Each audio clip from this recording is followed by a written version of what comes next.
in his mouth. I'm just going to go slap him.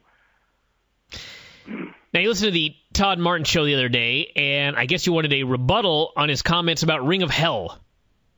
Yes. Todd is a great man, but he's way too positive and way too nice. Saying that book just focuses on the negative points of the business, and because that was the point of the book, it's a fair book, is just complete bullshit. Well, I think, to be fair, he was playing devil's advocate there. At one point, he was trying to play devil's advocate, I think, but I think on the whole, the book is complete and utter total bullshit. And I remember I wrote a little bit about it, but there's at one point where he, and I'm not positive these are the two people he referred to, but again, he talked about, I think, Nash and Hall being such horrible and dastardly, backstabbing, political, untrustworthy, horrible people, and how they're such, prime examples on how horrible this business is. And then in the very next chapter, they talk about, and WCW was so horrible, and according to Kevin Nash and Scott Hall, it's horrible because of this. And it's like, you spend a whole chapter saying that they are lying, unreliable, backstabbing politicians, and then you use them as source of reference later in your book. And it's like, just complete journalistic, bullshit in my point, because you can't tell me that wrestling's bad because these guys are complete lying sacks of shit. And then in your very next statement say, well, this part of the business is completely horrible because these guys say so. Sure.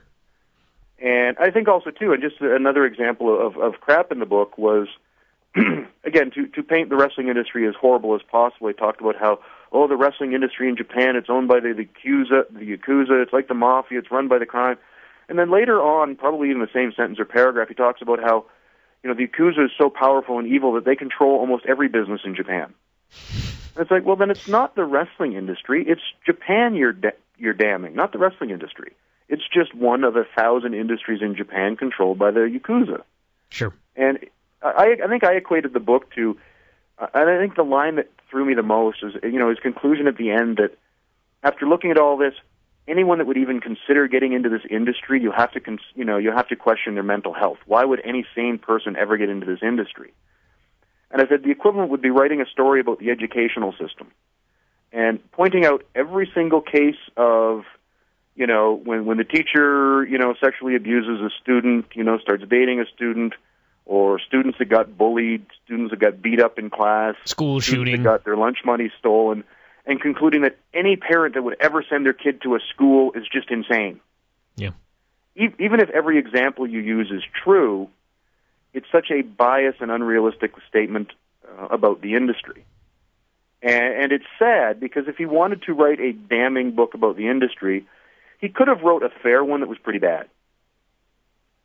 Instead, he wrote a completely bullshit one that was, trying to be 100% bad. That's the way it felt to me. It was I talked about it yesterday. It was, let's focus on every possible negative thing we could possibly find and focus on none of the positive things in the wrestling industry, and we'll say that this is the wrestling industry, when it's not. Yes, exactly. Let's find every negative thing and tell people that this is the entire wrestling industry. It would be like, well, I mean, what it was is, it's tabloid in the sense that people always talk about, they only, the newspapers only report the bad stories. They never report about the guy that saved the cat out of the tree, even though they do. But point is, like, it's much easier to focus on all of the tragedies and the terrible things in the wrestling business, as opposed to focusing on, say, the story of Lance Storm, who got into wrestling, went all over the world, made a bunch of money, paid off his house, doesn't have to worry about anything more, retired, and is fine. You know what I mean?